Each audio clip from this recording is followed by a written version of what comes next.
Welcome to Global and Media Stocks to Watch. I'm Michael Swido. I'm speaking today with Sean Delaney. He's the Managing Director of Australia's Olympio Metals. Sean, welcome to the program. Thank you, Michael. Thanks for having me on. All right, Sean, you're Aussie. You're joining us from Perth. Olympio Metals is an Australian company. Up until recently, its projects have been focused in Australia. But the Stocks to Watch team met you not too long ago in Toronto, an exposition put on by the Prospectors and Developers Association of Canada. The timing was good. Olympio Metals acquired a project last year in Western Quebec near the border with Ontario. It focuses on lithium.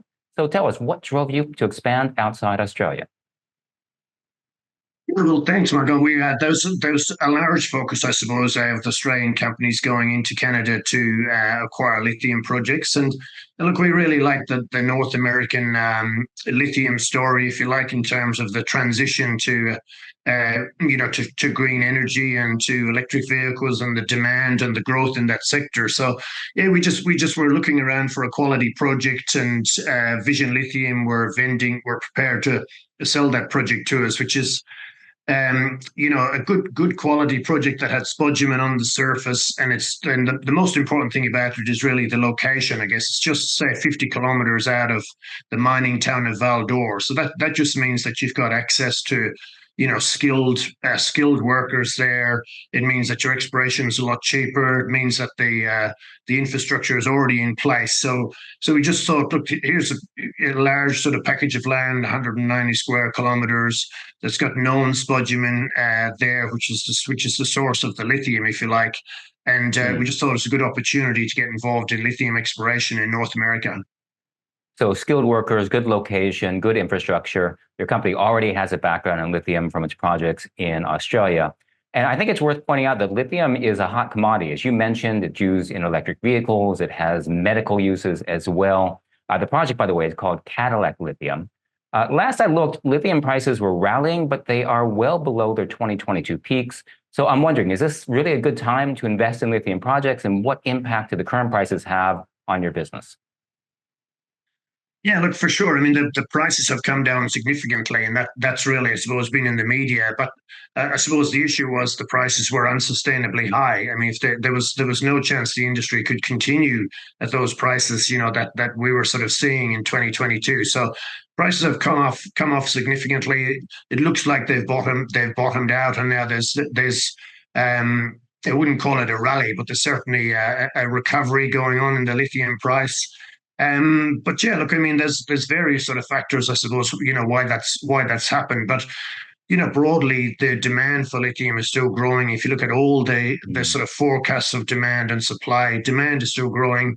They may have slowed down, but there's still significant growth, and there's still sort of significant plans in terms of net zero by 2030, and the amount of electric vehicles that will be on the road. So yeah, so look, the sentiment has hurt us for sure, especially at the junior end, and a lot of course, the producers have been hurt as well. But look, we still believe, long term, the North American lithium story makes sense, because the USA will need supplies of lithium, and Canada is really the obvious location for that, in our view.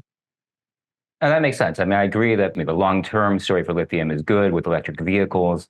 Definitely that there should be demand there. And even though the market has been tight, your company recently raised $1 million Australian to ramp up exploration in Canada. So congratulations on that.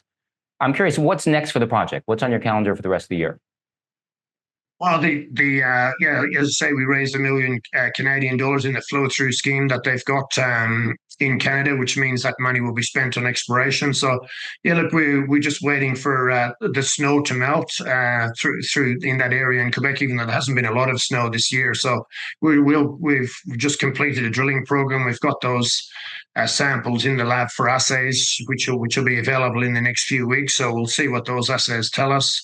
And yeah, we're just gearing up to get out on the ground. We've got our geologists from Australia. We're going to head over there. We've got a great team using the Explologic people in Quebec, and Susie Tremblay is our young geologist there. So we're getting out on the ground. Boots on the ground is I suppose what's required to find the next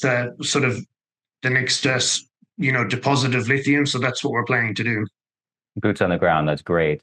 I want to go back to the topic of raising money. So we know you just raised $1 million in Canada for exploration there. A couple of years ago, your company went public in Australia on the Australian Stock Exchange through a backdoor listing. Tell us about that.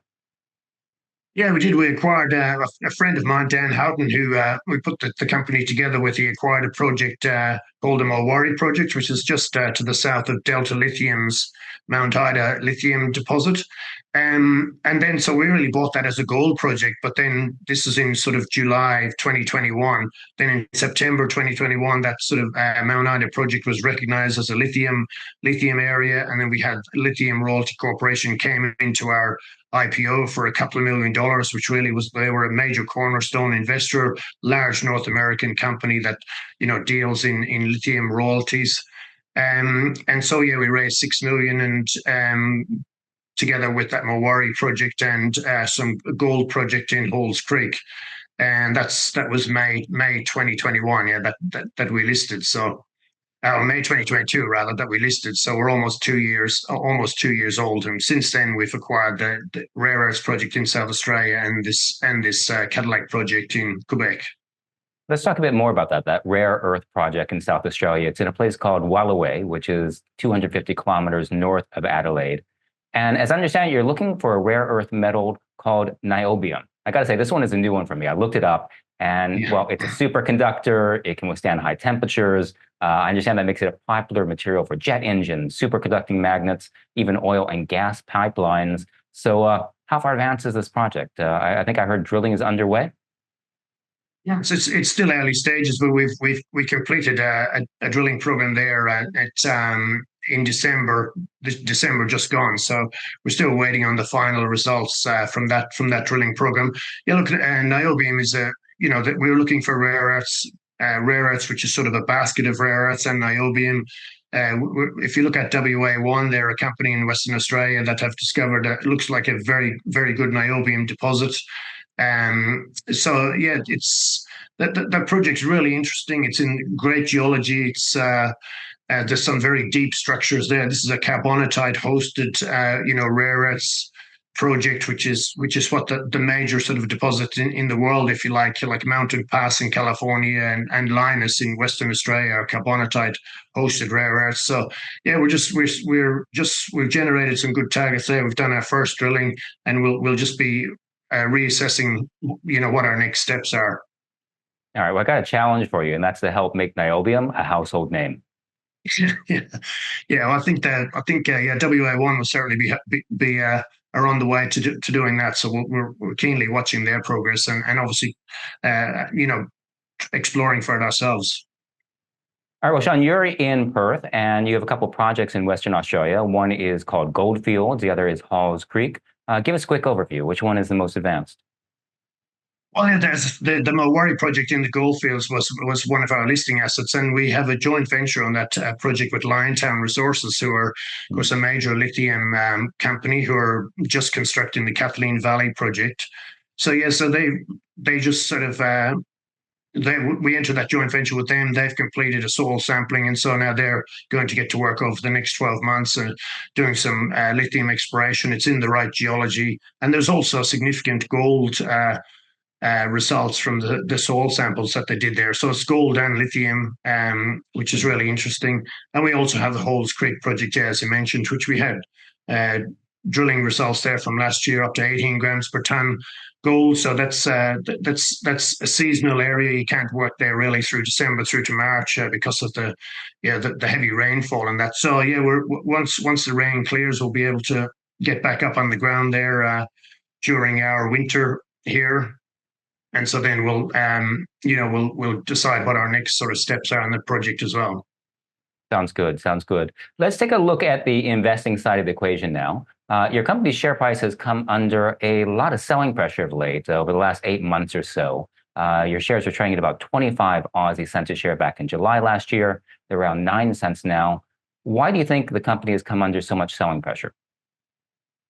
Yeah, look, it's tough at the junior end, Michael. I mean, once the sentiment changes, I guess, lithium price was coming off and so generally sort of sentiment changes and sentiment is down. So you're really getting more sellers than buyers. Unfortunately, it's as simple as that. So now, as you said, we seem to have turned off the bottom, and now we're hoping that the lithium price will improve. The sentiment in the market will improve, and then our share price will appreciate.